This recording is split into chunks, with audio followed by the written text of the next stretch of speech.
हरे कृष्ण।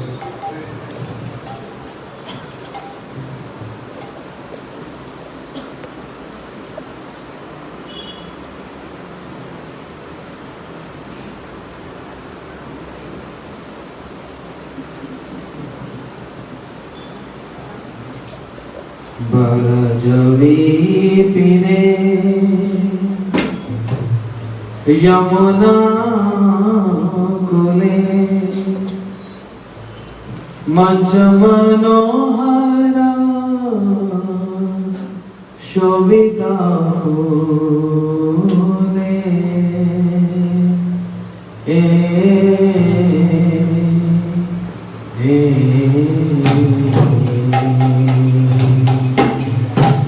बरजबी यमुना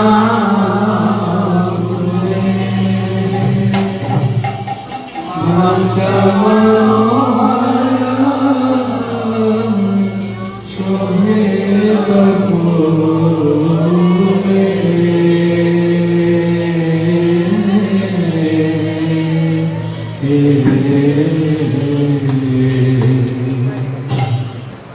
वनस्पति लता तुषायागी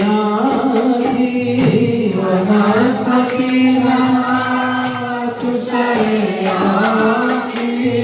वनस्पति लता तुषायागी वनस्पति लता तुषायागी तदुपरि कतोदा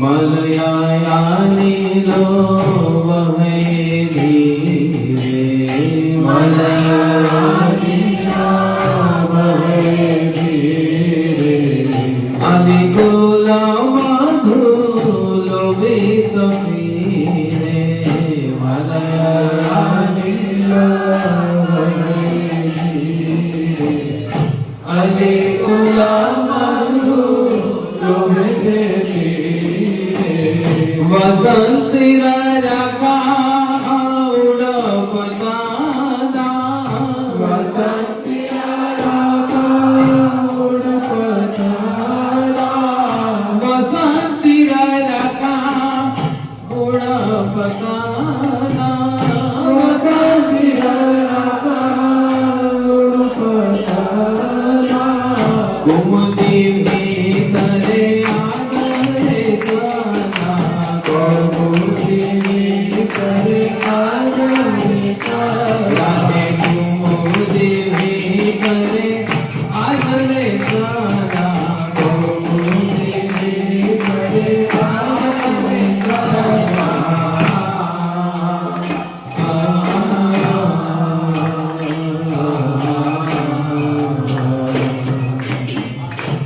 मत सामाए रसिका बारा मत सामाए रसिका बारा अरबिला रासा मुरली धारा मत सामाए रसिका बारा अरबिला रासा मुरली शतकोटी गोपी माझे तेहारी शतकोटी गोपी माझे तेहारी शतकोटी गोपी माझे तेहारी शतकोटी गोपी माझे तेहारी राधा सहनाचे आनंद कोणी राधा सहनाचे आनंद राधा सहनाचे आनंद कोणी राधा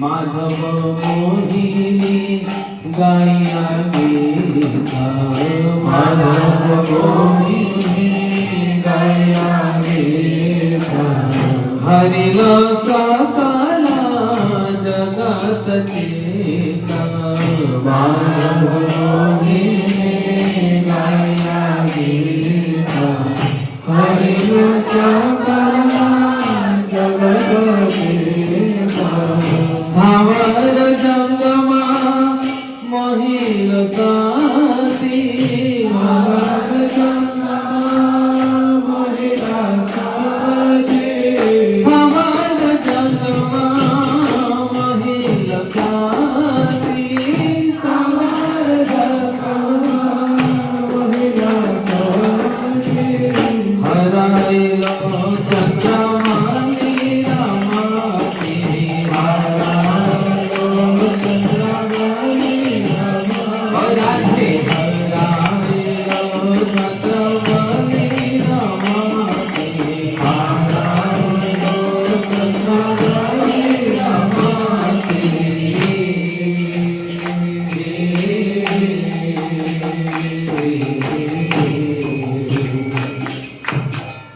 मधिया वरजा किशोर माना मधिया वरजा किशोर माना अंतरिता हाय राधा दखाना मधिया वरजा किशोर माना अंतरिता राधा दखाना भगति विनोदा परमानंदने भगति विनोदा परमानंदने भगति विनोदा परमानंदने भगति विनोदा परमानंदने रस भंगी दयाली राधा विहाने रस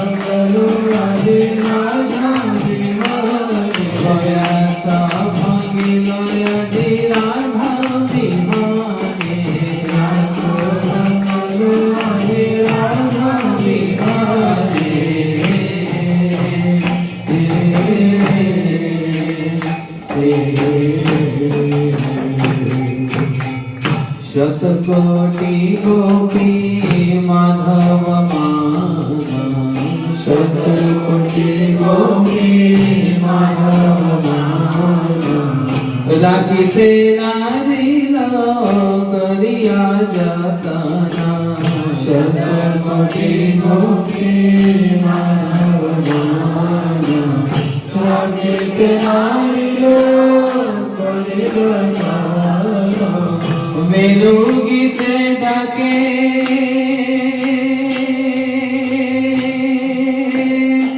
राधे हे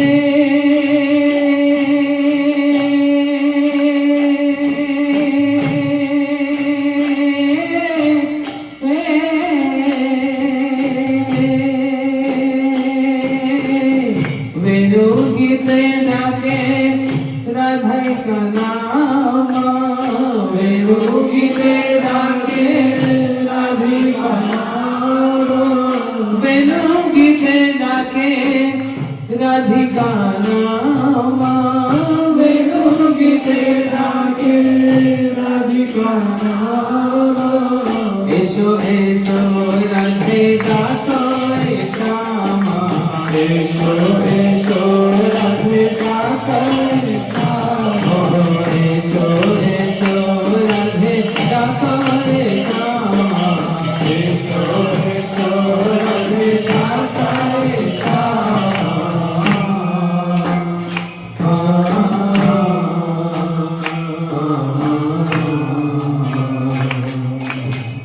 भांगिया शिरसा मंडल तावे भांगिया शिरसा मंडल तावे राधा वेश में चलिया जावे भाग्या श्री राधा मंडल करे राधा वेश में चले जावे देखा दिया राधे रखो प्राणा देखा दिया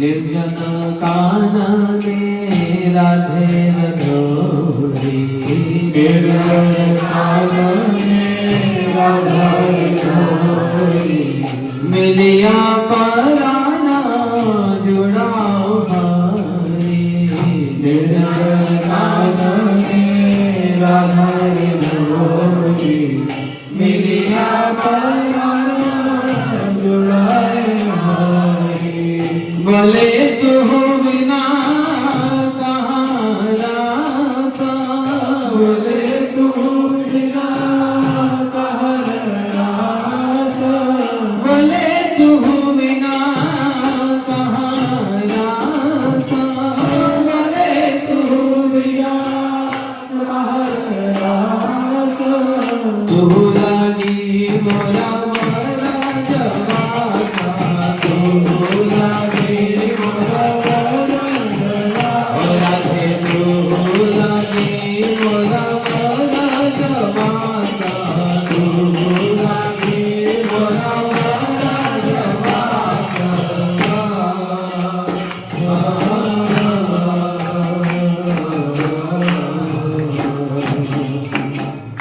एहनो राधिका चरण तारे एहनो राधिका चरण तारे भक्ति विनोदा कनिया मारे एहनो राधिका चरण तारे भक्ति विनोदा कनिया मारे तुआ कना मजे हमारे गानी तुआ कना मजे हमारे गानी तुआ कना मजे हमारे गानी तुआ कना मजे हमारे गानी इकोरी कोरिया राखो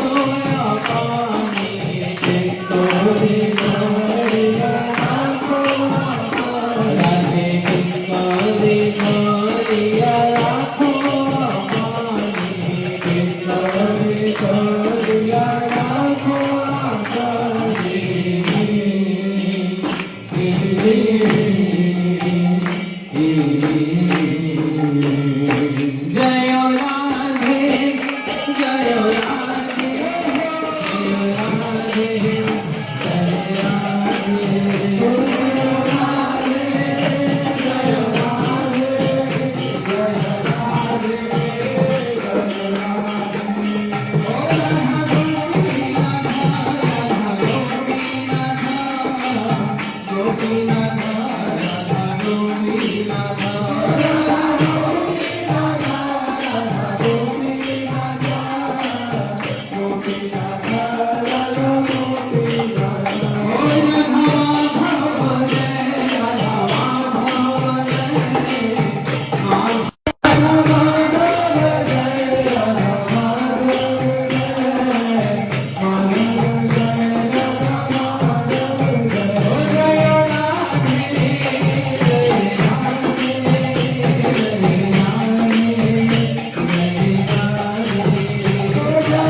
Hare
अज्ञानतिमिरान्धस्य ज्ञानाञ्जनशलाकया चक्षुरुन्मिलितं येन तस्मै श्री गुरवे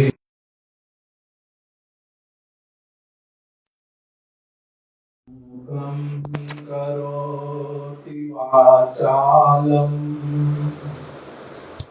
अंगुं लंघ्यते गिरिं यत्कृपा त्वम् अहं वन्दे श्रीगुरुं दीनतारणम् परमानंद माधवम् वाञ्छाकल्पतरुभ्यश्च कृपा सिन्धु भ्याएव च पतितानां पावनेभ्यो वैष्णवेभ्यो नमो नमः। श्री कृष्ण चैतन्य प्रभु नित्यानंद श्री अद्वैत गदाधर शिवासादि गौर भक्त वृंद। हरे कृष्णा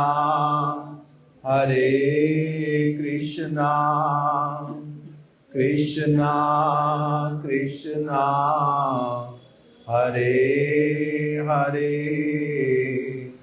हरे राम राम राम हरे हरे।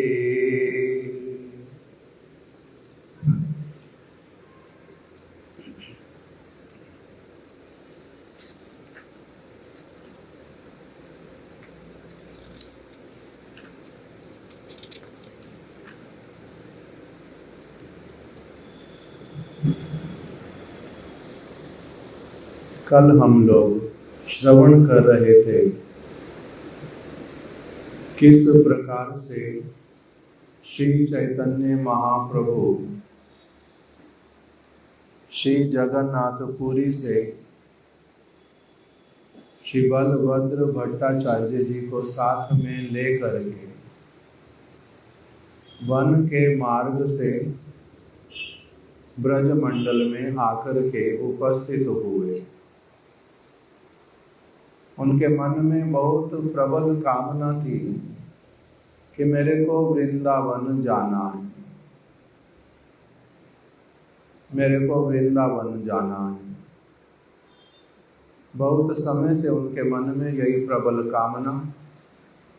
आज जब बलभद्र भट्टाचार्य जी के साथ में आ रहे हैं तो उन्होंने बहुत ही अधिक आनंद प्रकटित किया।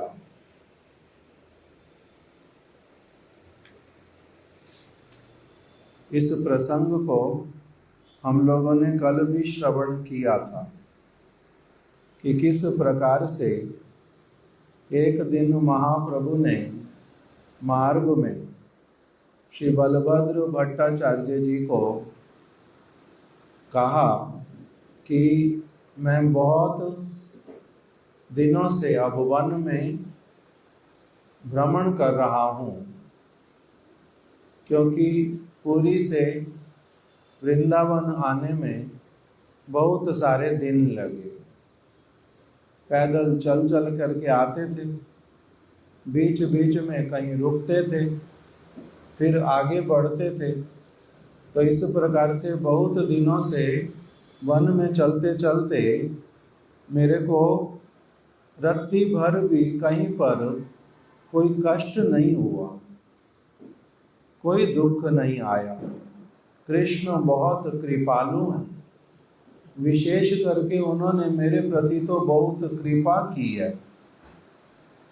और इस वन के पथ में चलते चलते मैं बड़ा ही सुखी हूँ, बड़ा ही आनंदित हो रहा हूँ।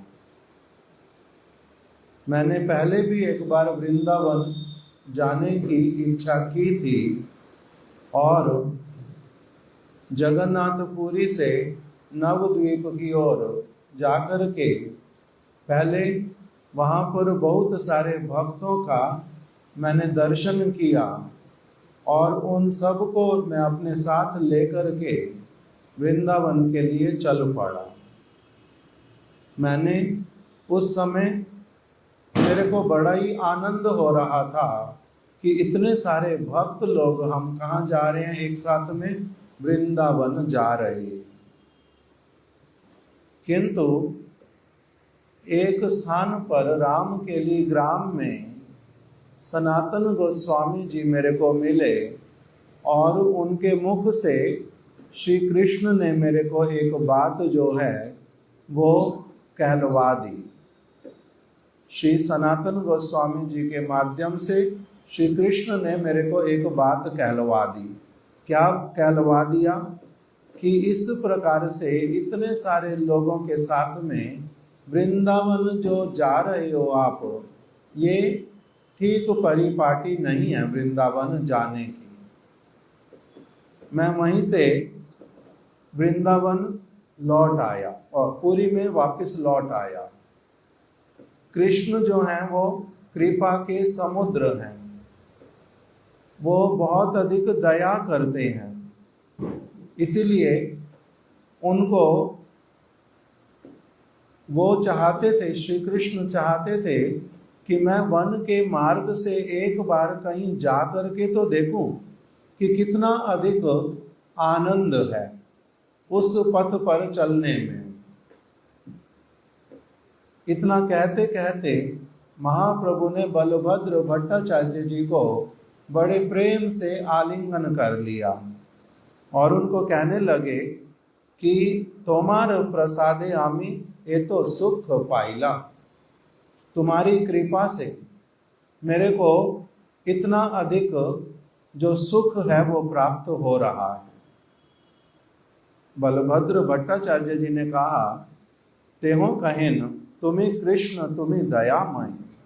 हे प्रभु, आप ऐसी बात क्यों कह रहे हो? आप मेरे को ऐसा क्यों कह रहे हो कि मेरी कृपा से आपको मार्ग में जो है बहुत अधिक आनंद आ रहा है? आप तो स्वयं कृष्ण हो और आप बड़े दयामय हो। अधम जीव मोई मोरे होइला सदय।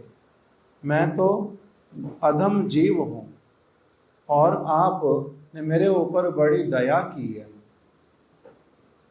मोई छार मोरे तुम्हें संगे लैया, आप कृपा करके मेरे को अपने साथ में ले आए। आपने किसी को अपने साथ नहीं लिया और मेरे को अपने साथ में आपने रख लिया। कृपा करी मोर हाथे प्रभु भिक्षा कैला। और आपने क्या किया, मेरे हाथ से बना हुआ भोजन जो है वो नित्य प्रति स्वीकार किया। अधम काकेरे कैला गरुड़ समान। कहा तो मैं कौवे के जैसा था, एकदम से अपवित्र रहने वाला और बहुत ही अधिक निम्न चित्त वृत्ति वाला। और कहाँ आपने अपना कृपा करके अपने संग में रख के मेरे से कुछ कुछ सेवा ग्रहण करके आपने मेरे को क्या बना दिया? काकेरे गरुड़ कैला। अधम काकेरे कैला गरुड़ समान।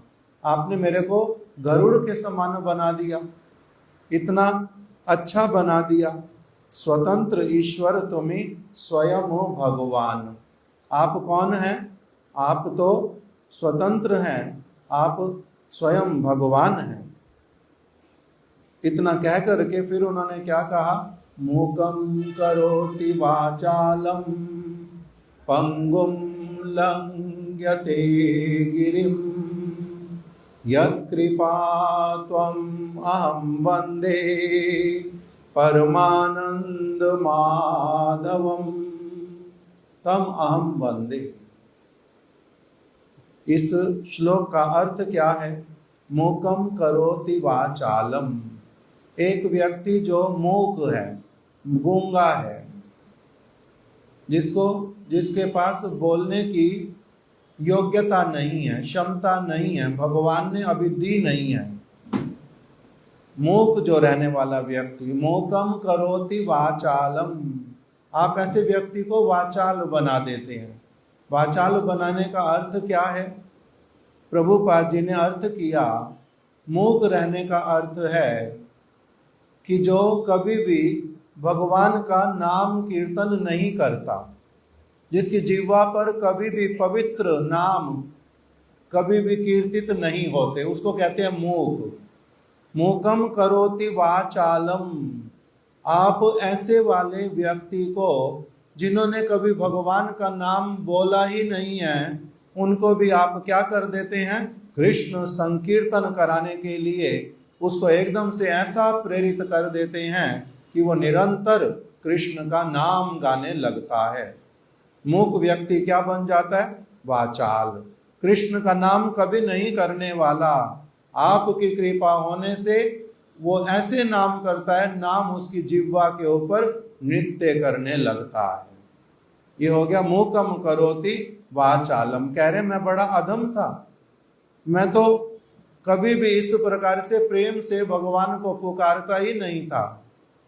आपने कृपा करके मेरे को अपने साथ में ले लिया और आपको देखते देखते ही, आप कोई मुख से ये हरे कृष्ण नाम सुनते सुनते ही मैं जो कभी इस प्रकार से भगवान को नहीं पुकारता था, मैं भी क्या करने लग पड़ा हूं अब सब समय?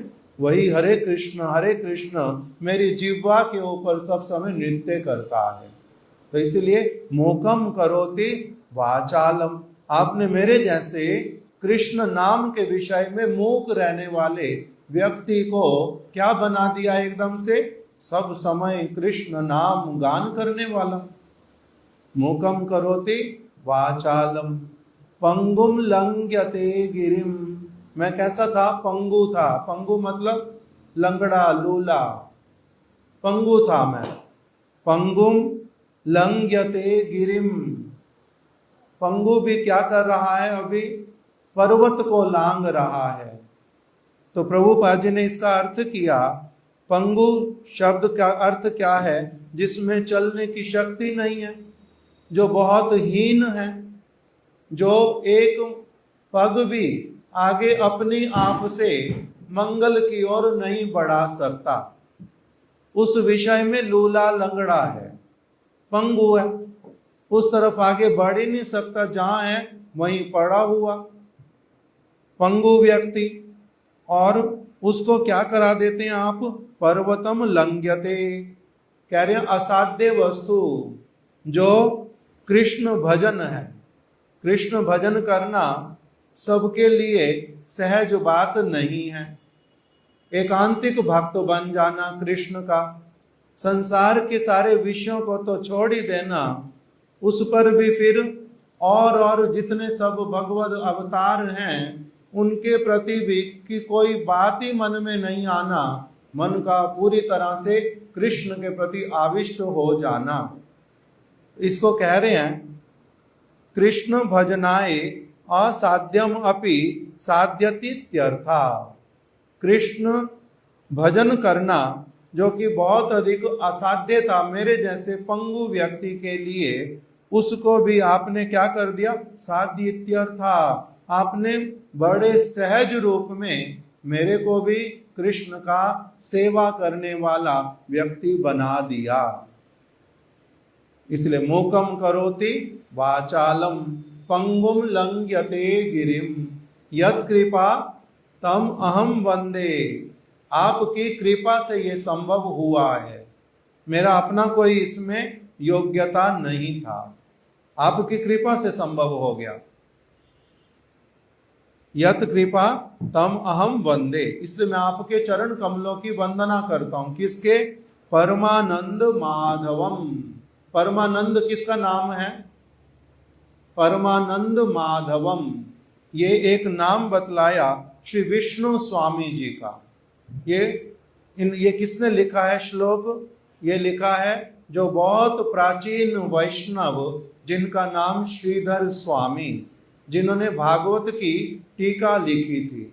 उन्होंने भागवत की टीका में जब प्रारंभ की भागवत की टीका लिखनी, उसमें सबसे पहला यही वाला गुरु के चरणों में वंदना किया श्री विष्णु स्वामी जी के उद्देश्य से, और अपनी आप से साथ ही साथ में क्या हो गया, वही भगवान माधव को भी प्रणाम करना हो गया, क्योंकि उनके गुरु जी का नाम जो है वो क्या था? श्री परमानंद स्वामीनम, परमानंद स्वामी, श्री विष्णु स्वामी।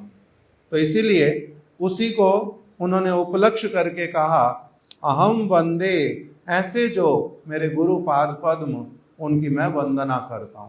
तो ये श्लोक अभी यहां पर किसने बोला है जो हम सुन रहे हैं?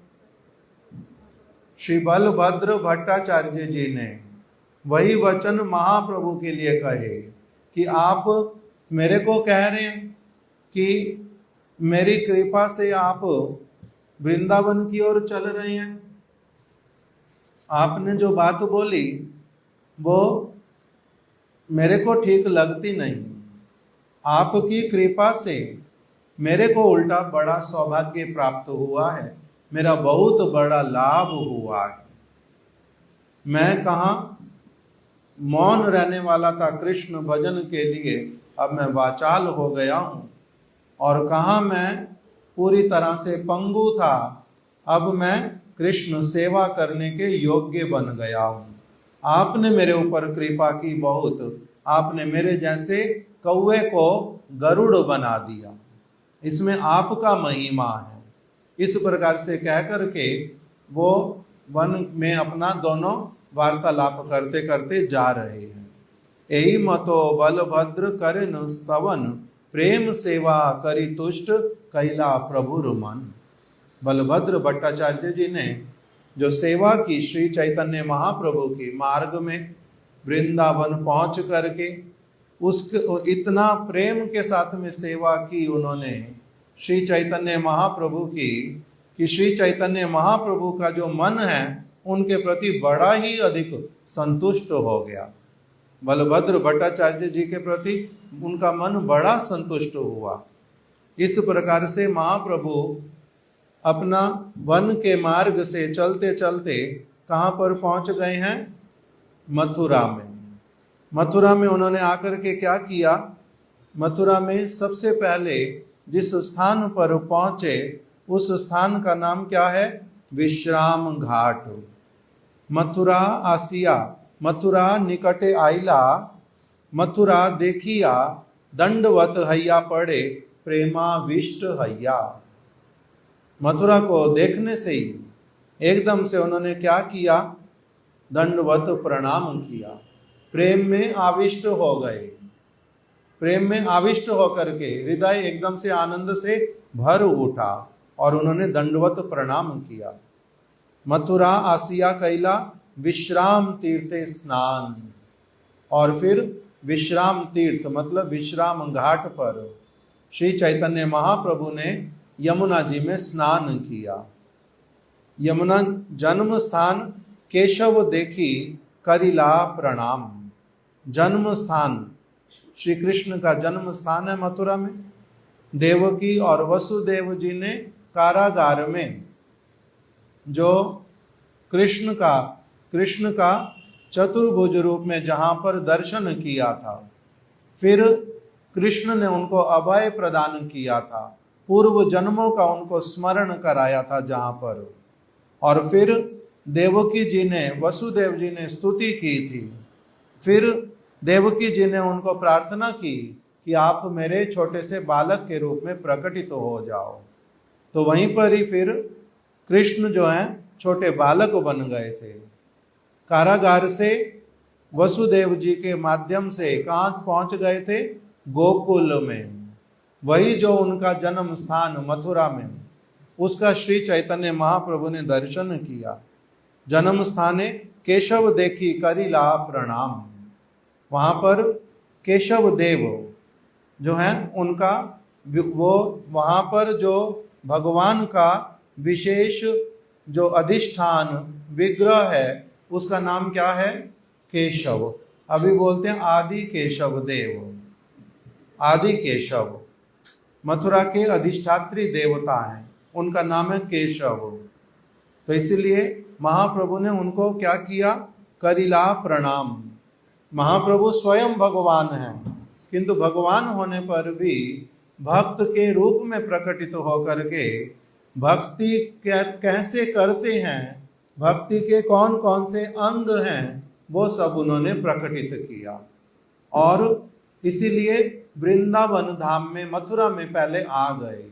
धाम में जाना है मेरे को धाम में रहना है, मेरे को कृष्ण की लीला स्थलियों के दर्शन करने हैं।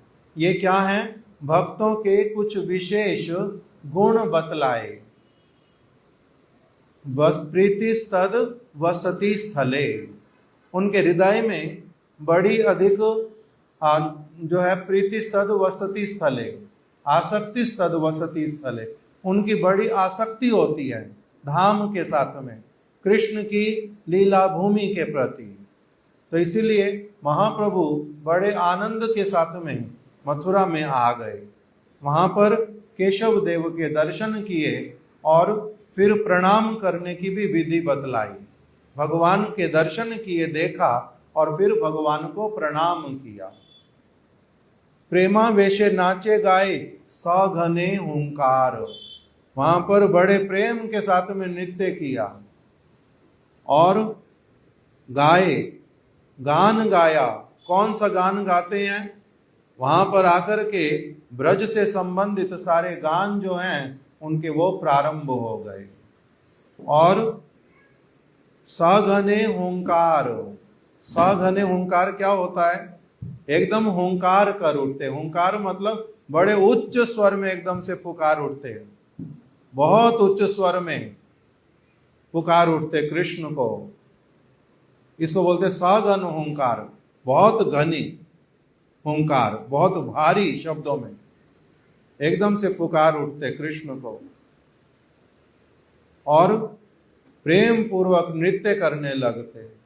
प्रभुर प्रेमावेश देखी लोके चमत्कार, प्रभु का जो प्रेम वो देख करके किस प्रकार से आए हैं, कैसे प्रणाम कर रहे हैं, किस प्रकार से भगवान को पुकार रहे हैं, ये सारा कुछ देख करके जो सारे भक्त लोग निकट में आसपास में सबके मन कैसे हो गए? आश्चर्यचकित हो गए, एकदम से आनंदित हो उठे। उनके नेत्र महाप्रभु के ऊपर ही लग गए, इधर उधर और कहीं जाते नहीं। इस प्रकार की अवस्था हुई। एक विप्र पड़े प्रभुर चरण धोरिया, वहीं पर एक ब्राह्मण आ गया और उसने क्या कर लिया? श्री चैतन्य महाप्रभु के चरणों में पड़ गए और चरण को पकड़ लिया, मस्तक उसके ऊपर रख दिया। बड़े प्रेम के साथ में ऐसे स्पर्श करता है चरणों को जैसे कि उनको आलिंगन कर रहा हो। महाप्रभु के चरणों को बड़े प्रेम से आलिंगन कर लिया उसने और प्रभु संगे नृत्य करे प्रेमाविष्ट हैया, वो भी प्रेम में आविष्ट होकर के प्रभु के साथ साथ में नृत्य करने लगे। दुहे प्रेमे नृत्य करी करे कोला कोली, दोनों ही प्रेम में ऐसे नृत्य करके एकदम से गले एक दूसरे को लगाते हुए कभी किसी प्रकार से कभी किसी भाव भंगिमा से अपना नृत्य करने लग गए। हरि कृष्ण कहे दुहे बलि बाहु तुली, और दोनों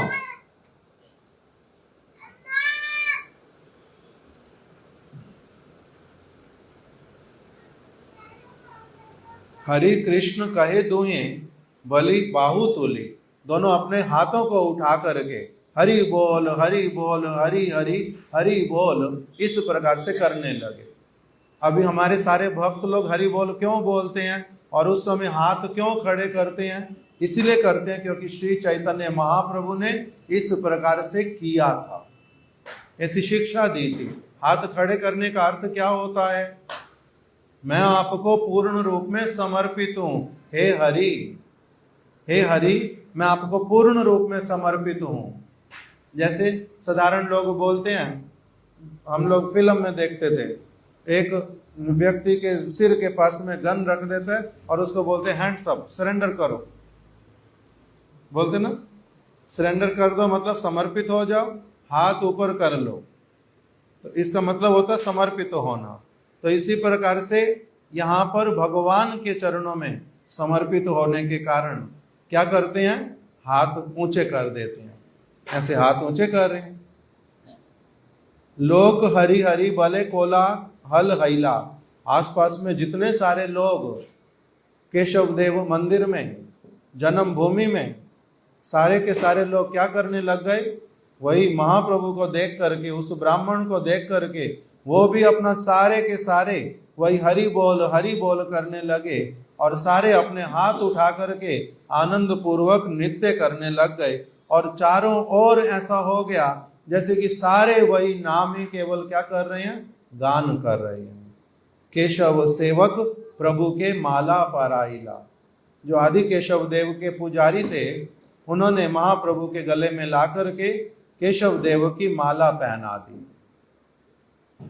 इस प्रकार से वहां पर बड़ा आनंद हुआ। सभी ने वहां पर विचार किया कि ऐचे हेनो प्रेम लौकिक कबू नहीं। श्री चैतन्य महाप्रभु, इनका जो हृदय से प्रेम उमड़ रहा है, ये प्रेम इस जगत के लोगों के प्रेम जैसा नहीं है। ये तो कोई अलग ही वस्तु है, हमने तो ऐसा वाला कभी देखा नहीं है।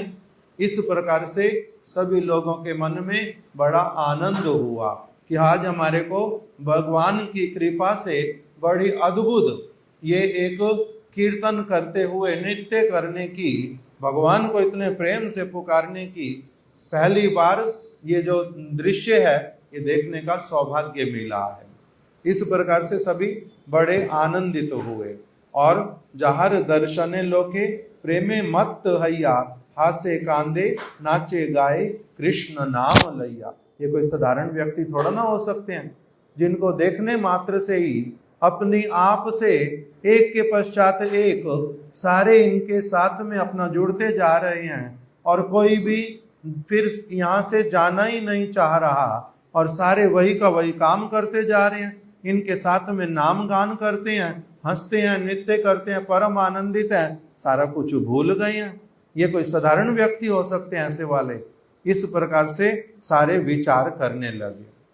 यही आदि केशव मंदिर की, मथुरा की कथा हमारे महाराज जी एक सुनाते थे। शिला भक्ति दयित माधव गोस्वामी महाराज, उनके गुरुदेव ब्रजमंडल की परिक्रमा लेकर के आदि केशव देव मंदिर में पहुंचे और वहां पर पहुंच करके उन्होंने उस दिन स्वयं कीर्तन करना प्रारंभ किया। उन्होंने जो कीर्तन किया उसके बोल थे, ओहे ब्रजवासी तोरा बोले दाओ, गोथाए गेले कृष्ण पाबो। हे ब्रजवासियों, कृपा करके बतला दो कहाँ जाने पर मेरे को कृष्ण प्राप्त होएंगे। ओहे ब्रजवासी तोरा बोले दाओ, कहाँ गेले कृष्ण पाबो। हे ब्रजवासियों, मेरे को बता दो कहाँ जाने पर मेरे को कृष्ण मिलेंगे। इस प्रकार का कीर्तन गाने लगे। यही वास्तविक रूप में परिक्रमा का उद्देश्य है, यही धाम में जाने का उद्देश्य है। मंदिर में जब गए, भगवान के पास गए, तो किस लिए वहां पर जाते हैं? कि वो मेरे को मिल जाएं, उनसे मिलने के लिए जाते हैं, भेंट करने के लिए जाते हैं, इसलिए तो गए थे। तो वहां पर जब गए तो कैसे गए फिर? ओहे ब्रजवासी तोरा बोले दाओ, बड़े प्रेम से बोल रहे हैं और हृदय से बोल रहे थे और विलाप करते करते बोल रहे थे कि क्या यहाँ आने पर भी मेरे को निराश होकर लौटना पड़ेगा? आप यहाँ पर ब्रजवासी लोग हैं और ये धाम हैं, यहाँ की कण कण रज रज रज जो है ये चिन्मय है, ये चिन्मय भूमि, यहाँ पर आकर के भी मैं निराश होकर चला जाऊंगा। इस प्रकार के पद वो गा रहे थे और आनंद नृत्य कर रहे थे, बीच बीच में कभी विलाप कर रहे थे। और वहां पर जो भक्त लोग थे सबके नेत्रों से आंसू प्रवाहित हो रहे थे। उनके साथ में जाने वाले लोग बहुत सारे पंजाबी थे, उनको बंगाली में कीर्तन समझ भी नहीं आ रहा था, किंतु फिर भी वो रो रहे थे। जब कीर्तन पूरा हो गया तब सारे लोग जहां पर रुके हुए थे वहां पर अपने आश्रम में आ गए। तो एक माता जी जिनका नाम था मित्राणी माता जी जगाधरी की, वो जाकर के एक महाराज जी जिनका नाम था श्री ऋषिकेश महाराज जी, श्रीला ऋषिकेश गोस्वामी महाराज, उनको जाकर के बोलती हैं, महाराज मेरे को आप बता दो कृपा करके कि गुरु महाराज जी क्या गा रहे थे वहां पर क्या गा रहे थे, आप बता दो मेरे को उसका अनुवाद करके। तो श्रीला ऋषिकेश गोस्वामी महाराज जी ने अनुवाद करके सुना दिया। बंगाली में कीर्तन है, उन्होंने हिंदी में अनुवाद करके सुना दिया। तो वो मित्राणी माता जी बाद में बोलती है, हमारे महाराज जी भी वहीं पर उपस्थित थे, श्रीला भारती गोस्वामी महाराज जी। तो महाराज जी वो बोलती है माता जी कि महाराज आपने अभी अनुवाद करके सुनाया वो वाले कीर्तन का, किंतु उस समय जो एक अद्भुत आनंद हुआ था वो अभी बिल्कुल नहीं हुआ। वो आनंद कुछ अलग ही प्रकार का था, वो अलग प्रकार था। आंखों में आंसू भी आए थे किंतु मन तब भी प्रसन्न था।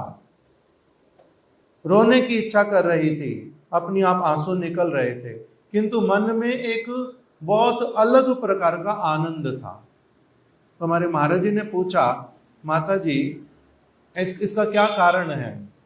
तो कहती मेरे को ये तो नहीं पता चल रहा, उस समय कीर्तन समझ नहीं आया था, उसका मतलब क्या है ये पता नहीं था, किंतु फिर भी क्या हुआ, रोना अपने आप आया। और वो रोना जो है वो रोने के बाद में हृदय को किंतु बहुत अधिक संतुष्टि हुई, ये मेरे को पता है। तो महाराज जी ने उनको कहा, माता जी मैं आपको कारण बतलाऊं इसका? तो कहते हैं बतलाओ। तो देखो हम लोग केशव देव मंदिर में आए, किसके साथ आए? गुरु महाराज जी के साथ आए। गुरु महाराज जी का इस स्थान पर आने का बहुत अधिक कामना था, अभिलाषा था, इच्छा था। उनका केशव देव भगवान के प्रति जो है वो बड़ा लगाव था। यहां पर जो सारे लोग उपस्थित थे उनको वो प्रार्थना कर रहे थे हृदय से, और उसी विरह में भगवान मिल नहीं रहे, दर्शन नहीं देते, बातचीत कभी होती नहीं, इसीलिए उनके मन में बड़ा एक खेद था। वही उनका दुख, खेद जो है वो प्रकटित हो उठा उनके शब्दों में। दुख है जो हृदय में, विरह जो है वो प्रकटित हो गया, इसीलिए वो विलाप करने लगे। और उनके विलाप से अपने आप से सबके हृदय में विलाप जो है करने का भावना आ गया, संचार हो गया उसका।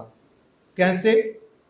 उसके लिए महाराज जी ने उदाहरण दिया, जैसे कोई एक माता जी, उसका बच्चा गुम जाए और उसको बच्चा मिले ना, और वो जगह जगह ढूंढ ढूंढ करके एकदम से वो निराश हो जाए, कोई आशा नहीं बच रही, बच्चा मिलता ही नहीं बिल्कुल भी।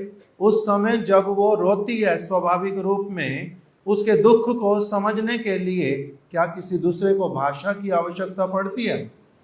सारे अपनी आप समझ लेते हैं कि इसको कोई भारी दुख है।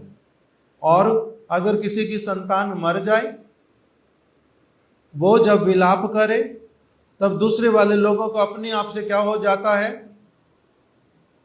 हिंदी में विलाप कर रही है, अंग्रेजी बोलने वाला व्यक्ति भी उसको गले लगा करके रो रहा है। समझ आती नहीं कोई बात, किंतु इतना सबको समझ आता है कि ये बड़े ही दुख में है, इसलिए अपने आप उसको रोना आ जाता है। इसी प्रकार से जो ऐसे भक्त जिनको क्या है, भगवान के प्रति प्रेम है, उनके हृदय में भगवान से मिलने का विरह है, उनके हृदय में एक अलग प्रकार की अग्नि है भगवान से मिलने के लिए, ताप है।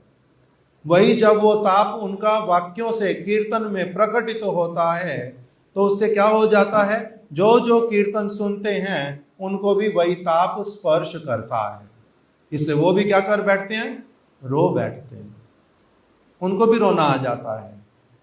तो इसलिए ये वाली कथा केशव देव मंदिर की सुना करके हमारे महाराज जी हम लोगों को बोलते थे कि इसलिए परिक्रमा किसके साथ जाते हैं, धाम दर्शन किसके साथ करते हैं, प्रणयी भक्त संगे, प्रणयी भक्तों के साथ में ही, अर्थात ऐसे भक्त जिनका धाम के साथ में प्रेम हो गया है उनके साथ में जाते हैं। तब क्या होता है, उनके हृदय का प्रेम हमारे हृदय को भी स्पर्श करता है, उनके कीर्तन के माध्यम से, उनकी कथा के माध्यम से, उनके प्रणाम करने की भावना से, उनका बड़े ही प्रेम पूर्वक उस स्थान की रज को चरण लेकर के अपने मस्तक पर लगाना, भगवान का बड़े प्रेम से दर्शन करना, उनके सामने हाथ जोड़ना, प्रणाम करना, स्तुति करना, हे प्रभु कब मेरे ऊपर कृपा करोगे, ऐसी वाली प्रार्थनाएं करना। उनको देखते देखते अपनी आप एक व्यक्ति क्या करता है, सारा कुछ उसको वो सीखता जाता है, उसका भी भगवान से प्रेम हो जाता है। इसलिए परिक्रमा किसके साथ करने के लिए कहा, प्रणयी भक्त संगे, ऐसे भक्त जिनका धाम के साथ, भगवान के साथ प्रेम है, उनके साथ जाने के लिए बोलते हैं। तो वही श्री चैतन्य महाप्रभु जो ब्रज में आने के लिए बहुत अधिक छटपट करते थे, जिनकी प्रबल कामना थी, जो सब समय वही कृष्ण की वार्ता करते हैं, उन्हीं कृष्ण के गुणों का गान गाते थे। इसलिए आज जब वो केशव देव के सामने आकर के उपस्थित हुए, उस समय उनका जो प्रेम प्रकटित हो उठा, उसी में ही वही ब्राह्मण भी और बहुत सारे भक्त लोग भी वहां पर क्या हो गए, परम आनंदित होकर के उनके साथ में नृत्य कीर्तन गान इत्यादि करने लगे। इस प्रकार का महाप्रभु ने वहां पर बड़ा आनंद किया। तब फिर वहां पर क्या हुआ कि तबे महाप्रभु से ही ब्राह्मण ने लैया। अभी ब्राह्मण तो कीर्तन के बीच में आ गया था, चरण पकड़ लिए थे और फिर उनके साथ कीर्तन करने लगा, नृत्य करने लगा। परिचय तो हुआ नहीं एक दूसरे के साथ में, कीर्तन शांत हो गया। महाप्रभु एक स्थान पर जाकर के बैठ गए, वहीं पर ही उनके पास में वो ब्राह्मण भी बैठ गया। तब महाप्रभु ने ताहारे पूछिला किचु निवृत्ते बशिया, उनसे पूछा, आर्य सरल तुम्हें वृद्ध ब्राह्मण। आर्य का अर्थ क्या होता है, पूजनीय, सम्माननीय, सज्जन व्यक्ति। आप की अवस्था तो वृद्ध हो गई है, कहाँ है ते पाइले तुम्हें यही प्रेम धन। आपको कृष्ण के प्रति, कृष्ण नाम के प्रति जो प्रेम रूपी धन मिला है, ये वाला धन आपको किसने दिया, कहाँ से मिला आपको ये धन। कृष्ण के प्रति प्रेम उत्पन्न होना, ये क्या है, महाधन है। ये वाला महाधन जो है प्रेम वाला, ये वाला आपको कहाँ से मिला, किससे मिला था। इस प्रकार से उनसे पूछा। विप्र कहे, ब्राह्मण ने कहा, श्रीपाद श्रीपाद श्री माधवेंद्रपुरी भ्रमिते भ्रमिते आइला मथुरा नगरी। एक बार एक बहुत बड़े साधु जिनका नाम श्री माधवेंद्रपुरी था, वो मथुरा में अलग अलग स्थानों पर भ्रमण करते करते एक बार वो मथुरा में आकर के पहुंचे। कृपा करी तेहो मोर नीलाए आइला। माधवेंद्रपुरी पाद कृपा करके मेरे घर पर आए थे, इसी मथुरा में। तो मथुरा भूमि किसकी भूमि हो गई, जहां पर महाप्रभु भ्रमण कर रहे हैं, जहां पर कृष्ण की लीला तो हुई है, कृष्ण का जन्म तो हुआ है, देवकी वसुदेव जी का वहां पर विचरण हुआ है, अक्रूर जी का स्थान है, वहीं पर ही उद्धव जी का स्थान है। ये सारे भक्त लोग तो रहते ही थे, उग्रसेन महाराज जी रहते थे, देवक महाराज जी रहते थे, ये सारे भक्तों का स्थान तो था ही प्राचीन काल में। वहीं पर ही फिर माधवेंद्रपुरी पाजी की भी पादांक भूमि, वहीं पर चैतन्य महाप्रभु ने भी स्थान स्थान पर दर्शन किया। ऐसे विग्रह जिनके दर्शन ऐसे वाले परम भक्त करते हैं, वो विग्रह कैसे वाले होते हैं? फिर परम प्रतिष्ठित। ऐसे विग्रहों को वास्तविक विग्रह कहते हैं, जहां पर इस प्रकार के भक्त लोग दर्शन करने के लिए जाते हैं। नहीं तो विग्रह विग्रह रहता नहीं, पत्थर की मूर्ति होती है। विग्रह का विग्रह होना अथवा विग्रह का विग्रह नहीं होकर के केवल साधारण मूर्ति होना, इसमें बड़ा अंतर है। ये लोग विग्रह केवल पत्थर की मूर्ति नहीं देखते थे, विग्रह नहीं तुम्हें साक्षात ब्रजेंद्र नंदन, ब्रजेंद्र नंदन के रूप में देखते। इनके ये विग्रह के साथ में वार्तालाप करते हैं, विग्रह की बात मानते हैं, विग्रह को अपने हृदय की बात कहते हैं, वो सुनते हैं, वो उनको रेसिप्रोकेट करते हैं, उनसे कुछ खाने के लिए मांगते हैं, उनके लिए खाना कुछ छिपा करके रखते हैं। गोपाल जी ने माधवेंद्रपुरी पाद जी के लिए जो कौन सी खीर, अमृत के लिए खीर को उन्होंने छिपा करके रख लिया अपनी धोती के पीछे। पुजारी को बाद में कहा, ये मेरा भक्त आया माधवेंद्रपुरी, ये मैंने खीर छुपा के रख ली थी, मेरे को तुमने 12 कुल्हड़ भोग लगाए थे, मैंने उसमें से 1 कुल्हड़ छिपा लिया अपनी धोती के पीछे, इसलिए अभी लेकर के जाओ और किसको दे दो? माधवेंद्रपुरी को जाकर के दे दो। और एक जगन्नाथपुरी के पास में अभी मंदिर है साक्षी गोपाल, उन्होंने आकर के राजा को बोला कि तुमने मेरे को जगन्नाथ जी के साथ बिठा दिया, मैं छोटा सा हूँ, जगन्नाथ इतना बड़ा है, जैसे ही भोग लगाते हो वो सारा आकर के फटाफट फटाफट सारा खा जाता है, मैं थोड़ा सा खा पाता हूँ, मेरे को इनके साथ नहीं रहना, मेरा अलग से मंदिर बनवा दो, मेरे को अलग से भोग लगेगा, मेरे भाग्य में जो होगा वही मिलेगा, किंतु इसके साथ नहीं बैठना, देखता रहता हूँ ये पूरा खा जाता, हमारे को लेने ही देता नहीं। इस प्रकार से बोलते हैं। तो विग्रह नहीं तुम्हें साक्षात ब्रजेंद्र नंदन, वहां उनके साथ वार्तालाप होता है। जयपुर में राजा मान सिंह की पत्नी, उन्होंने इच्छा किया मेरे कान में इतना सुंदर ये मणि का बना हुआ, मोती का बना हुआ जो बेसर है, इतना सुंदर, ऐसे वाले तो मणि और मिलेगी नहीं। पहले अगर गोविंद देव यहाँ पर मेरे सामने होते ना, मैं ये कभी ना पहनती, उनको ही पहनाती। मैं क्यों पहनती? अभी अपनी पहनी हुई चीज, उतरी हुई चीज उसको थोड़ा ना पहना सकती हूँ। इस प्रकार से मन में विचार किया, ऐसी वाली मणि और मिलेगी भी नहीं, क्या करूं?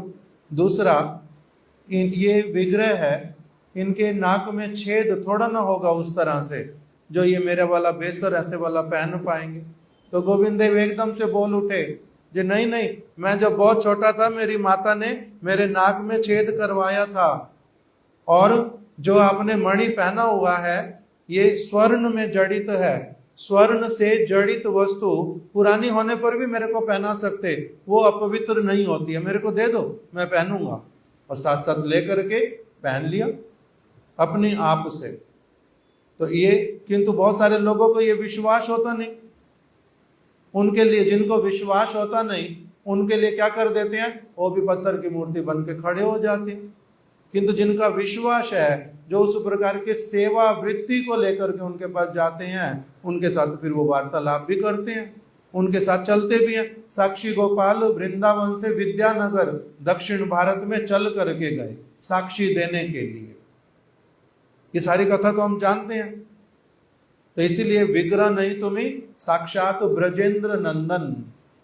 इसीलिए महाप्रभु ने उनसे पूछा कि आप के हृदय में मैंने देखा कि आप भी कीर्तन करते हुए बड़े प्रेम में निमग्न हो गए एकदम से, और आप लोक लज्जा छोड़ करके कितना आनंदपूर्वक नृत्य किया, जैसे मन में इच्छा हुई वैसे वाले भाव भंगिमा कर ली आपने। और आपने पूरी तरह से आप सुध बुध खो बैठे थे, ऐसे वाला नृत्य कर रहे थे भगवान के सामने। आपकी क्या वार्तालाप हुई उनके साथ में? आपको ऐसा क्या आनंद मिला उस समय? और ये वाला प्रेम जो है आपको कहाँ से मिला? तो उन्होंने बताना प्रारंभ किया कि माधवेंद्रपुरी नाम के एक साधु यहाँ पर आए थे और भ्रमण करते करते वो मेरे घर पर आ गए और उन्होंने मेरे को क्या किया, मेरे को उन्होंने अपना संग दिया, मेरे को जीवन का उद्देश्य बतलाया, मेरे को भगवान की भक्ति शुद्ध रूप में कैसे करनी है वो बतलाई। मैं रहता तो मथुरा में था किंतु मेरे को कुछ पता नहीं था, वो कहीं बाहर रहते थे किंतु भ्रमण करते करते आए, वो किंतु उस प्रकार से कृष्ण से प्रेम करते थे, ऐसा वाला प्रेम करते थे, वैसा तो मैंने पहले कभी यहाँ पर देखा ही नहीं था। उन्होंने मेरे को अपना शिष्य बना करके बहुत सद शिक्षा मेरे को प्रदान की और उन्होंने फिर मेरे को अपना शिष्य भी बनाया। मेरे को उन्होंने अपने इष्ट देव की आराधना करनी सिखलाई और फिर उन्होंने मेरे हाथ से जो है भगवान के लिए भोजन बनवा करके, भगवान को भोग लगा करके उन्होंने भी मेरे हाथ का बना हुआ भोजन भी ग्रहण कर लिया। अब जब ऐसा उन्होंने बोला तब महाप्रभु ने क्या किया, सुनिए प्रभु कैला तार चरण वंदन। चैतन्य महाप्रभु ने ऐसा सुनते ही साथ साथ में एकदम से उसके चरणों में गिर पड़े, उनकी वंदना करने लगे। भय पाइया प्रभु पाए पड़ीला ब्राह्मण, वो तो भयभीत हो गया ब्राह्मण, ये सन्यासी हैं, मैं गृहस्थ हूँ, ये तो इतने परम भक्त हैं, मैं इनके सामने तो कुछ नहीं हूँ, तो ये मेरे को प्रणाम क्यों कर रहे हैं, मेरा तो अनर्थ होएगा बहुत बड़ा। एकदम से भयभीत होकर के उन्होंने महाप्रभु के चरण पकड़ लिए, किंतु महाप्रभु ने कहा आप भय मत करो, क्यों भय करते हो, तुम ही गुरु हमें शिष्य प्राय, मैं तो आपसे बहुत छोटा हूँ आयु में, आप तो मेरे गुरु तुल्य हैं, आप में बहुत विशेष प्रेम था और आप इतने बड़े महात्मा के माधवेंद्रपुरी पाद जी के आप शिष्य हो, इसलिए आप तो गुरु हो। गुरु कौन होता है, बड़ा कौन होता है, गृहस्थ है तो क्या हो गया, किंतु आप बड़े हो बहुत। किस लिए? क्योंकि आप जय भजे से ही बड़ो, जो भजन करता है वही बड़ा होता है। इस प्रकार से कह करके महाप्रभु ने उनको कहा कि गुरु हैया शिष्य नमस्कार ना युआए, मैं आपसे छोटा हूँ, आपको शोभा नहीं देता कि आप मेरे चरण पकड़ो या मेरे आगे हाथ जोड़ो, आप ऐसा उल्टा मत करो, मैं करने के योग्य हूँ। शून्या विस्मित विप्र कहे भाई पाइया, ऐसे बात कहो कि ने सन्यासी हो, आप सन्यासी होके कृपा करके ऐसी बात मत बोलो।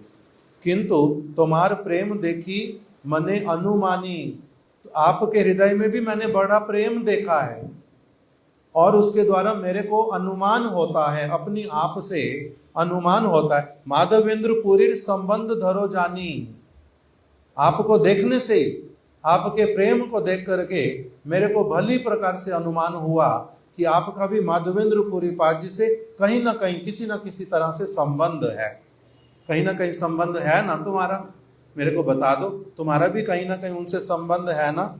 जब इस प्रकार से पूछा तब फिर बोलते हैं कृष्ण प्रेमा ताहा जहां तार संबंध, ऐसे वाला कृष्ण प्रेम, ऐसे वाला कृष्ण प्रेम जो है, कृष्ण प्रेमा ताहा, ये वहीं पर हो सकता है केवल जहां ताहर संबंध, जहां पर माधवेंद्रपुरी का कहीं ना कहीं से कुछ संबंध हो, नहीं तो ऐसे वाला प्रेम हो नहीं सकता।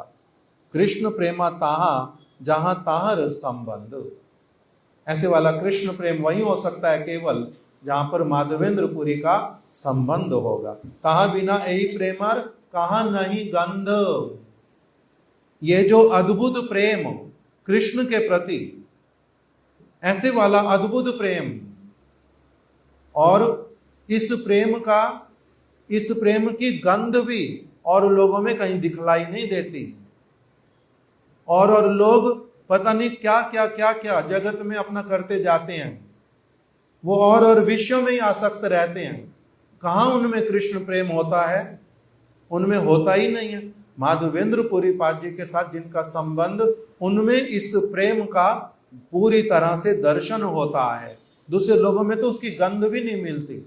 इसलिए कृष्ण प्रेम जिसमें भी आता है, शुद्ध कृष्ण प्रेम ब्रजवासियों जैसा, राधा रानी जैसा कृष्ण प्रेम जिसमें भी आता है, उसके मूल में सब जगह जाकर के कौन है? माधवेंद्र पुरी पाद। इसलिए उनको कहा कि जो ब्रज प्रेम है, उज्जवल उन्नत रस है, उसका जो मूल है, जड़ है, वो है माधवेंद्र पुरी जी, माधवेंद्र पुरी पाद। इसलिए वही माधवेंद्र पुरी कहाँ आए थे? मथुरा में। वही सारा उन्होंने प्रसंग बतलाया। तो कह रहे हैं कि मेरे को भी यही अनुमान होता है, तबे भट्टाचार्य तारे संबंध कहिला। महाप्रभु के साथ में जो बलभद्र भट्टाचार्य जी थे, उन्होंने महाप्रभु ने कुछ बोला नहीं। बलभद्र भट्टाचार्य जी ने कहा कि आपका अनुमान बिल्कुल ठीक है, आपका अनुमान ठीक है। ये माधवेंद्र पुरी पाद जी का संबंध ये भी महाप्रभु से, माधवेंद्र पुरी पाद जी से बहुत क्लोजली कनेक्टेड हैं। कैसे? माधवेंद्र पुरी पाद जी के शिष्य ईश्वर पुरी जी जो हैं, ये उन्हीं के तो शिष्य हैं, ये भी उन्हीं के शिष्य हैं। ये वही माधवेंद्र पुरी पाद जी के कौन हुए? शिष्य के शिष्य, प्रशिष्य कहते हैं इसको। ये माधवेंद्र पुरी पाद जी के, आप माधवेंद्र पुरी पाद जी के शिष्य हो, और ये माधवेंद्र पुरी पाद जी के कौन हैं? प्रशिष्य हैं। इस प्रकार से जब बोला, तबे भट्टाचार्य तारे संबंध कहिला, सुनी आनंदित विप्र नाचिते लागिला। एकदम से विप्र ब्राह्मण जो था वो एकदम से नृत्य कर उठा कि ओ, मैं जो अनुमान कर रहा था बिल्कुल ठीक है, मैं जो अनुमान कर रहा था बिल्कुल ठीक है, आप भी माधवेंद्र पुरी पाद जी के संबंध वाले हैं। इस प्रकार से बड़ा आनंदित होकर के उस ब्राह्मण ने वहां पर नृत्य किया और फिर उनको अपने घर पर लेकर के गया, बड़े आनंद के साथ में वहां पर उनकी सेवा की। इस प्रकार से आज हम लोग फिर वहीं के वहीं पर ही रह गए। कल इससे आगे हम श्रवण करेंगे कि किस प्रकार से, देखो ये धाम कैसे, वहां पर भक्त लोगों का आना, किस किस प्रकार से वो लोग दर्शन करते हैं। महाप्रभु ने उनके साथ क्या बात की है? साधारण बात की है, तुम्हारा नाम क्या है? ब्राह्मण से पूछा ही नहीं, तुम्हारा नाम क्या है, तुम्हारी आयु कितनी है, काम क्या करते हो, घर कहाँ पर है, कुछ भी नहीं पूछा। उनसे क्या पूछा? साधु जब साधु से मिलते हैं, उनको पूछने के लिए क्या होता है? उन्होंने केवल यही पूछा कि हे ब्राह्मण, तुम्हारे में जो प्रेम दिखलाई दिया, ये तो अद्भुत प्रेम है, ये तो महाप्रेम, बहुत बड़ी संपत्ति है, बहुत बड़ा धन है। ये धन आपको किसकी कृपा से प्राप्त हुआ था? उस प्रकार से उनसे वार्तालाप करने लगे। कोई साधारण जगत की वार्तालाप नहीं करते। इसलिए हमारे गुरुदेव हम लोगों को बोलते थे, धाम में आओगे, परिक्रमा करोगे, 1 मास का अंततः क्या कर लो? कार्तिक में व्रत ले लो कि मैं कोई प्रजल्प नहीं करूंगा, मैं व्यर्थ का वार्तालाप नहीं करूंगा, कृष्ण की वार्तालाप करूंगा। तभी क्या होगा? तुम्हारा ये कार्तिक व्रत करना सफल होगा। हमारे श्रीला वामन गोस्वामी महाराज जी कहते थे, कार्तिक का व्रत घर में करना अच्छा नहीं है। व्रत कहाँ करना चाहिए कार्तिक का? वो कहते थे धाम में जाकर के कार्तिक का व्रत करना चाहिए। किस लिए?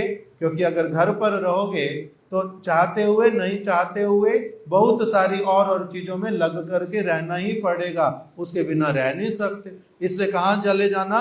धाम में चले जाना। अब जैसे आप यहाँ पर आ जाते, ये स्थान क्या है? ये स्थान भी वही वृंदावन धाम जैसा है, जैसा तो नहीं, वृंदावन ही है। उस प्रकार से कहना हो, जहाँ पर भगवान का सेवा होता हो, जहाँ पर भक्तों का कथा कीर्तन इत्यादि सब समय चलता हो, जहाँ पर वृंदावन ही, वृंदावन के कृष्ण ही सब वस्तुओं के केंद्र हो, उस स्थान को भी वृंदावन से अभिन्न ही कहते हैं, वो वृंदावन ही है। तो इसीलिए यहाँ पर आकर के कहते, घर में कार्तिक कभी भी रहना नहीं चाहिए, कम से कम तो कुछ समय के लिए। क्या करेंगे? इसलिए यहाँ पर क्या होता है कि 2 घंटे के लिए, 4 घंटे के लिए आकर के कार्तिक व्रत का क्या करें? कीर्तन करें और कथा इत्यादि भगवान की करें। तभी तो क्या होता है? कार्तिक व्रत का पालन होता है, अन्यथा नहीं होता। इसलिए यही कुछ कुछ कथा मथुरा की, महाप्रभु की, महाप्रभु के भक्तों की हम लोग नित्य प्रति कुछ न कुछ श्रवण करते हुए चलेंगे। वांछा कल्प तरुभ्यश्च कृपा सिंधुभ्या एव च पतितानां पावनेभ्यो वैष्णवेभ्यो नमो नमः।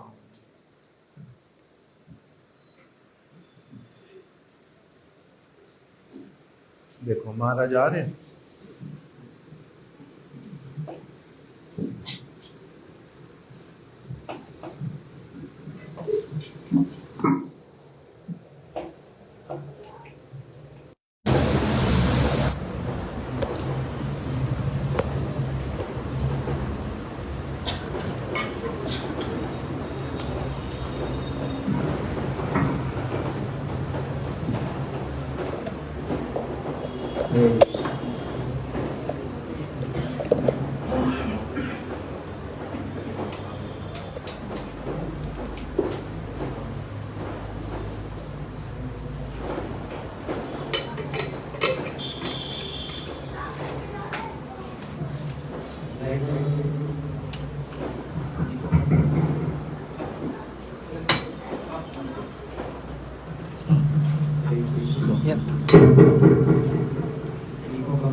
Namam Vishwaram Sachidananda Rupam Lasa Kundaram Gokule Rajamana Yashoda Priyo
Hare